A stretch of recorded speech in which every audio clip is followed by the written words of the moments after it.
আজকাল একজন তরুণ যখন মোটরসাইকেল হাতে পায় তার মনে হয় সে যেন সুপার হিরো। হেলমেট নেই, লাইসেন্স নেই, ট্রাফিক নিয়মের বালাই নেই। সামনে দিয়ে হেঁটে গেলে মনে হয় আপনি পথচারী নন, আপনি তার বাধা। রাস্তায় কারো বাবা মা হাঁটছে, বাচ্চারা স্কুলে যাচ্ছে, কিন্তু সেই তরুণের কাছে তারা কেউই মানুষ না। প্রতিদিন দুর্ঘটনার শিকার হচ্ছে অসংখ্য পরিবার। প্রতিদিন হাসপাতালগুলোতে ভর্তি হচ্ছে কাটা ছেঁড়া শরীর আর নিথর দেহ। বিআরটির রিপোর্ট বলছে দেশে মোট সড়ক দুর্ঘটনার 35 থেকে 40% হয় শুধু মোটরসাইকেলের কারণে। আর এই সংখ্যার ভেতরে সবচেয়ে বেশি দুর্ঘটনায় মারা যাচ্ছে 16 থেকে 30 বছর বয়সী তরুণরা। ভাবুন, একসময় যারা এই দেশকে গড়বে তারাই আজ রাস্তায় পড়ে থাকছে রক্তাক্ত হয়ে। তরুণরা কেবল দোষী নয়, পরিবারও দায়ী। অনেক বাবা মা গর্ব করে বলেন আমার ছেলে কলেজে যাচ্ছে বাইকে, কিন্তু কখনো জিজ্ঞেস করেন না আমার ছেলে লাইসেন্স আছে, সে হেলমেট পরে তো, সে নিয়ম মানে তো। তরুণ ছেলেরা একে অপরের সাথে বাইক নিয়ে গতি প্রতিযোগিতা করে। এটা এখন স্ট্যাটাস হয়ে গেছে, কে বেশি দ্রুত চালাতে পারে। আর সেই স্ট্যাটাস শেষ পর্যন্ত মৃত্যুর টিকিট। বাংলাদেশে ট্রাফিক আইন আছে, কিন্তু প্রয়োগ কোথায়?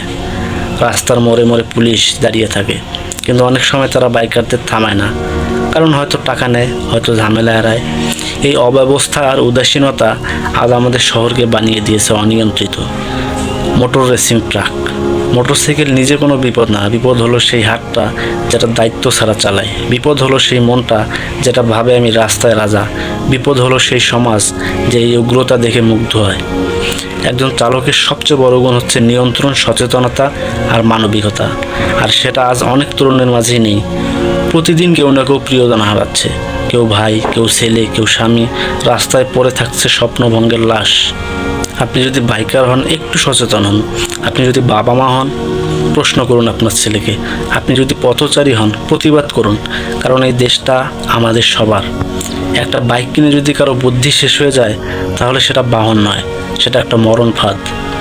আপনি যদি কাউকে জিজ্ঞেস করেন পৃথিবীর সবচেয়ে ব্যস্ত মানুষকে, কেউ বলবে রাষ্ট্রপতি, কেউ বলবে ডাক্তার, কেউ বলবে ইঞ্জিনিয়ার, কিন্তু না ভাই, পৃথিবীর সবচেয়ে ব্যস্ত মানুষ হচ্ছে মোটরসাইকেল চালক। তাদের এমন এক তারা, মনে হয় তারা যদি 5 মিনিট দেরি করে ফেলে তাহলে পৃথিবী ধ্বংস হয়ে যাবে। মনে হয় কোথাও যুদ্ধ লাগছে এবং সে সেনাপতি, তাকে নেতৃত্ব দিতে দ্রুত যেতে হবে। এমনভাবে হর্ন বাজায় মনে হয় যেন সে কোনো অ্যাম্বুলেন্স চালাচ্ছে। তাড়াহুড়ো এমন যে সিগন্যাল দাঁড়াতেও রাজি না। এই রাস্তা যেন বাইকারদের তৈরি। বাইকিরা সব রাস্তায় আগাছা। তাদের কাছে বাইক মানে স্বাধীনতা না, বাইক মানে গতি। পথচারী হাঁটছে, আরে ভাই রাস্তা কি তোমার বাপের? নিজেরা কোনো ভুল করলে গাড়ি, ট্রাফিক, সরকার সব দোষ তাদের। এই অতিরিক্ত গতি আর তাড়াহুড়োর শেষ কোথায়? হাসপাতালের বিছানায়, পত্রিকার হেডলাইনে, অথবা কোনো মায়ের কান্নায়। প্রতিদিন কেউ না কেউ ওদের তাড়াহুড়ার জন্য প্রাণ হারাচ্ছে। কেউ রিক্সা চালাতে গিয়ে জীবন দিচ্ছে, কেউ অফিস থেকে ফিরতে গিয়ে পঙ্গু হচ্ছে, কিন্তু তবুও তারা মনে করে আমি তো ঠিক আছি। আসলে এই বাইক চালানো একটা সামাজিক স্ট্যাটাস হয়ে গেছে। তুমি বাইক চালাও না, তাহলে তুমি কোনো ম্যানই না। এই ধরনের দৃষ্টিভঙ্গি তরুণদের বানিয়েছে বেপরোয়া। তারা ভাবে যত বেশি গতি তত বেশি কুল, কিন্তু তারা জানে না গতি যত বেশি, মৃত্যু ততই কাছাকাছি। শুধু বাইক কিনে দিলেই দায়িত্ব শেষ হয় না। বাইক চালানোর আগে তাকে শিক্ষা দিতে হবে। গতি নয়, নিয়ন্ত্রণই চালকদের আসল গুণ। পুলিশকেও আরও একটু কঠোর হতে হবে, আমাদের মানসিকতা বদলাতে হবে। দ্রুত পৌঁছানো বড় কথা নয়, সুস্থভাবে পৌঁছানোটাই বড় কথা। একটা দুর্ঘটনা শুধু একজনের জীবন নেয় না, একটা পরিবারের স্বপ্ন ভেঙে দেয়। তাড়াহুড়োর এই দৌড়ে কেউ পৌঁছায় না, শুধু সময়ের আগে পৌঁছে যায় কবরে।